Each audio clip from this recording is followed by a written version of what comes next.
দিদি, দিলীপ ঘোষ বলছেন যে নতুন কার্যকর্তাদের বেশি গুরুত্ব দেওয়ার জন্যই এই গোটা রাজ্যের ভরাট নেই, কিছু মন্তব্য করবেন? দিলীপদা আমাদের অত্যন্ত সিনিয়র নেতৃত্ব, উনি যেটা বলেছেন তার উত্তর উনি দেবেন, আমি দেব না।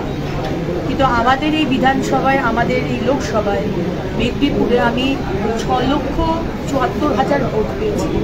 আমি ধন্যবাদ জানাই, কৃতজ্ঞতা জানাই নতমস্তকে মেদিনীপুরের মানুষের কাছে যে 2 মাসের মধ্যে আপনারা 6,74,000 ভোট আমাকে দিয়েছেন।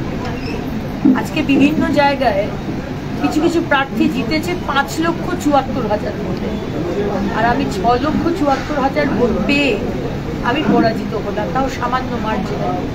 সুতরাং আমার কমিটমেন্ট টুয়ার্ডস মেদিনীপুরের মানুষ, মেদিনীপুর লোকসভার মানুষ এবং মেদিনীপুরের কার্যকর্তারা, বিজেপির কার্যকর্তারা, সবার কাছে আমার কমিটমেন্ট থাকবে, ডেডিকেশন থাকবে।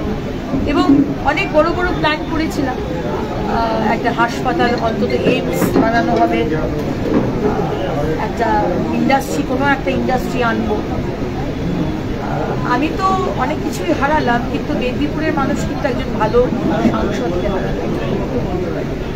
যেগুলো ভাবছিলেন আনবেন, মানে সেগুলো তো ইংরেজের মনে থাকছে, আসার কি চান্স আছে? দেখুন, আমি যদি এমপি হতাম তাহলে তো আমার সেই পাওয়ারটা থাকতো নিয়ে আসা।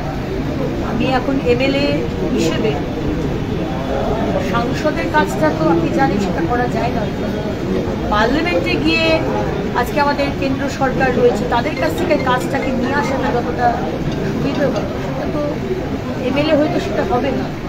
সুতরাং দেখা যাক, আমাদের যিনি, যাকে মেদিনীপুরের মানুষ, যে মানুষ তৃণমূলের প্রার্থীকে জিতিয়েছে, তৃণমূল মেদিনীপুরের জন্য কতটা ডেভেলপমেন্টের কাজ করে সেটা দেখার বিষয়। আমিও চোখ কান খোলা রাখবো, আপনারাও দেখবেন, মেদিনীপুরের মানুষ দেখবেন। আমরা নিশ্চয়ই বাংলাকে ভাতার বাংলা করে রাখতে চাই না, তাই না? আমরা তো মাথা উঁচু করে বাঁচতে চাই। আমরা রবীন্দ্রনাথ ঠাকুর, স্বামী বিবেকানন্দ, বিদ্যাসাগর, এই মেদিনীপুরের বিদ্যাসাগর, মাতঙ্গিনী হাজরা যে চোখে চোখ থেকে লড়াই করেছে, ক্ষুদিরাম বোস যে দেশের জন্য জীবন দিয়েছে, বাংলার জন্য জীবন দিয়েছে, আমরা তাদের সেই মাটিতে লড়াই করতে পেরে আমি ধন্য। এবং আমি অন্তত আমার বাংলাকে ওই ভাতা আর দোলের রাজনীতিতে আমরা পরিণত করেছি যেভাবে, আমি সেইভাবে দেখতে চাই না। আমি চাই আমার ছেলে মেয়েরা, আমার সন্তানরা, আমার আগামী জেনারেশন, আমার পশ্চিমবঙ্গের মানুষ মাথা উঁচু করে ব্রাইট একটা জেনারেশন, তারা চাকরি পাবে, তারা এগোবে, পুরো রাজ্যটাই এগোবে। কিন্তু আমরা তো দেখছি পিছিয়ে চলেছি।